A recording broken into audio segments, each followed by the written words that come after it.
Contexto Legal.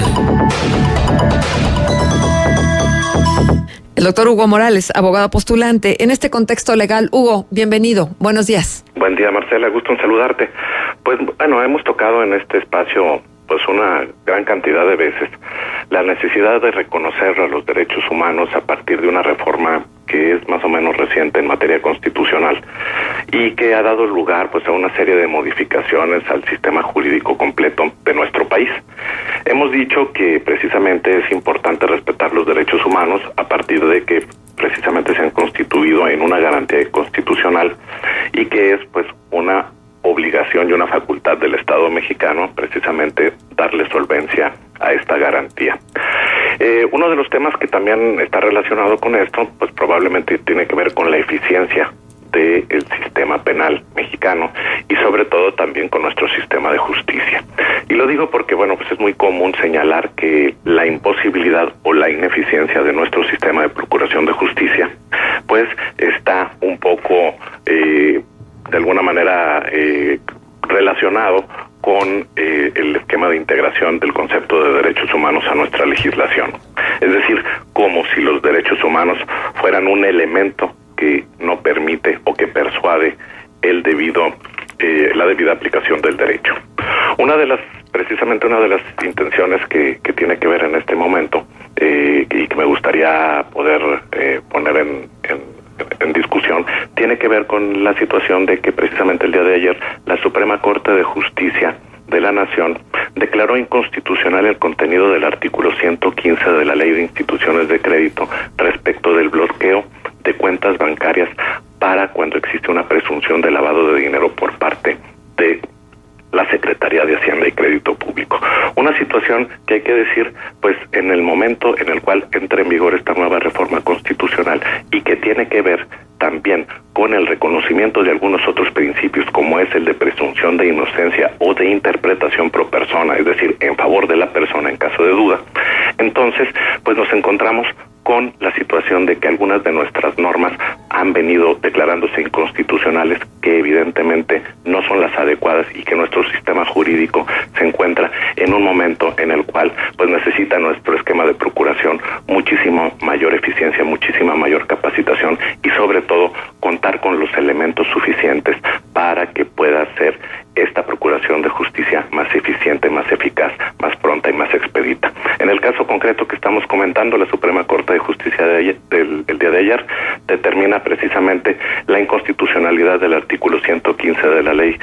de Instituciones de Crédito, razonando simple y sencillamente que se le priva del principio de presunción de inocencia a aquellas personas a las que se les congelan o se les bloquean las cuentas y que evidentemente no han sido escuchadas ni vencidas en un juicio tal y como lo sostiene nuestra hipótesis constitucional contenida en el artículo 14 y 16 de nuestra ley fundamental. Así que decir simplemente que en materia de derechos humanos, en relación a la procuración y a la impartición de justicia, pues existe mucho trabajo por hacer y mucho en el aspecto también de capacitación y de desarrollo de entrega de herramientas técnicas a quienes están investigando y persiguiendo la justicia, para efecto de que no podamos confundir lo que son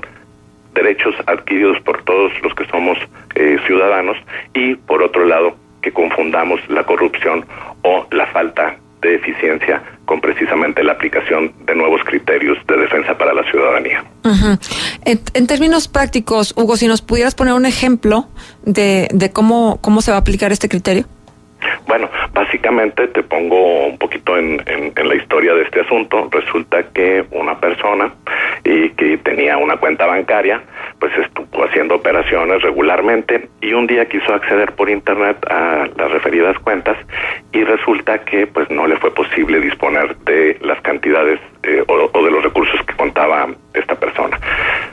Con el tiempo, pues tuvo conocimiento por parte del banco de que esas cuentas habían sido bloqueadas a partir de que existía una presunción de la Secretaría de Hacienda y Crédito Público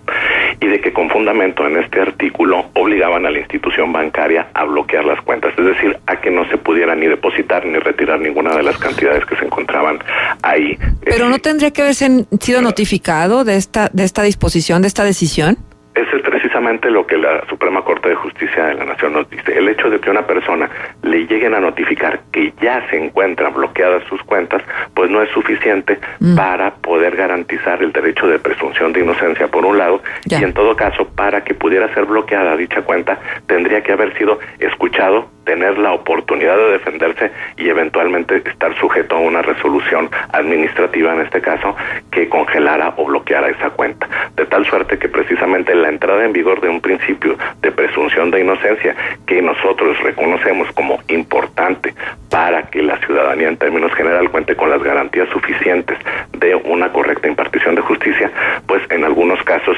simplemente significa un retroceso para el derecho administrativo o para el esquema sancionador del Estado mexicano, porque pues nuestras leyes todavía en términos generales, las leyes secundarias, no están adaptadas precisamente para este nuevo esquema. Por eso hablo yo de la necesaria eficiencia, de la necesaria capacitación de los operadores en materia de procuración de justicia y sobre todo que cuenten con las herramientas jurídicas que requiere nuestro nuevo esquema garantista para que precisamente aquellos casos extraordinarios pues no generen la inquietud que puede llegar a generar este tipo de resoluciones por parte de la Corte. Ajá. Y esta persona que citas como que da pie a todo esto, no había manera de ejercer una defensa contra esa disposición, no había manera de desbloquear su cuenta en un arreglo de tú a tú con la institución bancaria. Bueno, hay que decir que definitivamente no era posible que la institución bancaria pudiera habilitar nuevamente esta cuenta, precisamente porque recibió una orden legal con fundamento en el artículo que ahora ha sido declarado inconstitucional. Ahora, la gravedad de este tipo de situaciones son que, bueno, se han declarado inconstitucionales, pero bueno, el tiempo que le ha tomado a esta persona llegar a la Suprema Corte y que se resuelva el asunto, pues ha sido casi el equivalente a 5 años. Es decir, 5 años en los cuales no tuvo acceso a sus recursos y en los cuales, pues también hay que decirlo, en 5 años tampoco la autoridad fiscalizadora tuvo la suficiente entereza, y desde el punto de vista técnico lo digo, como para poder demostrar efectivamente que los recursos que se encontraban en dicha cuenta pues pertenecían a un esquema irregular o ilícito de procedencia o de desarrollo. Entonces, en ese sentido, simplemente decir que no existe o existía una resolución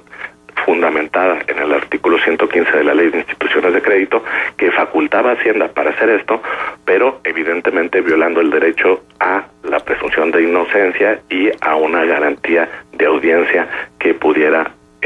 pues permitirle, en este caso al afectado, demostrar pues la procedencia legal de esos recursos. Oye, Hugo, y luego vamos a suponer que se comprobara que esta persona pues no era totalmente legal la procedencia de sus recursos, pero esa persona ya resultó afectada porque a lo mejor con ese dinero que le congelaron tenía que pagar ciertos créditos o se le hizo ahí pues una bola de nieve el manejo de sus finanzas por la falta de disposición de su dinero. ¿Hay reparación? Bueno, es precisamente uno de los temas que ahora también está entrando en vigor a partir de una reforma que también es muy reciente en materia de reparación y de responsabilidades por parte del Estado.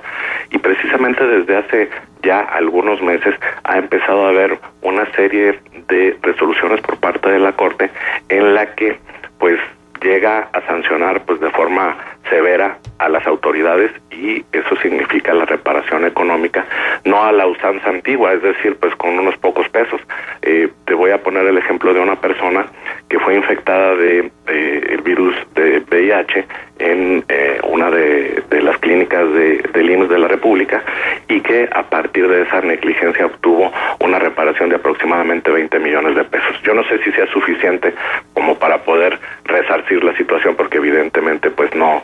es sencillo poder dirimir ello, pero bueno, estamos viendo ya sí sanciones pecuniarias muchísimo más altas de las que tradicionalmente estábamos acostumbrados a ver en nuestro sistema jurídico. Bien, pues muy interesante el tema, Hugo. De verdad, muchísimas gracias por traerlo a la mesa. Y déjame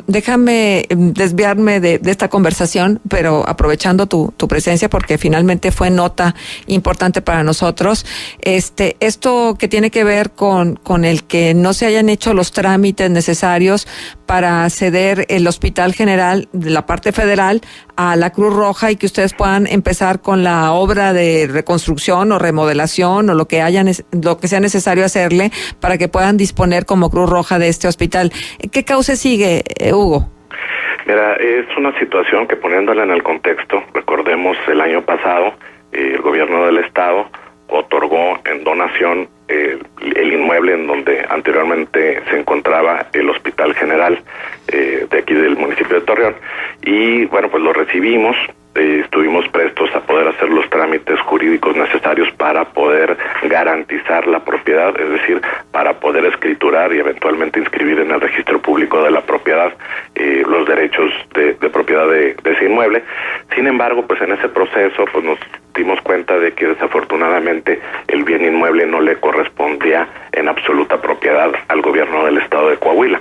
y en ese sentido pues no pudimos en una primera instancia hacer este procedimiento del cual estamos comentando. Así que tenemos en este momento la posesión del inmueble, pero bueno, por políticas de la sede nacional de Cruz Roja nos es imposible invertir un solo peso en este inmueble, porque pues no tenemos la garantía de propiedad. Por supuesto. Hemos hecho ya de conocimiento de la autoridad federal de esta situación, estamos esperando una respuesta. Nos han señalado un camino un poquito más largo para solicitar al gobierno federal que nos otorguen donación el mismo, y estamos tratando de que eso se pueda concretar. Esperamos la información, Hugo. Muchas gracias por estar con nosotros. Muchas gracias, buen día. Hugo Morales.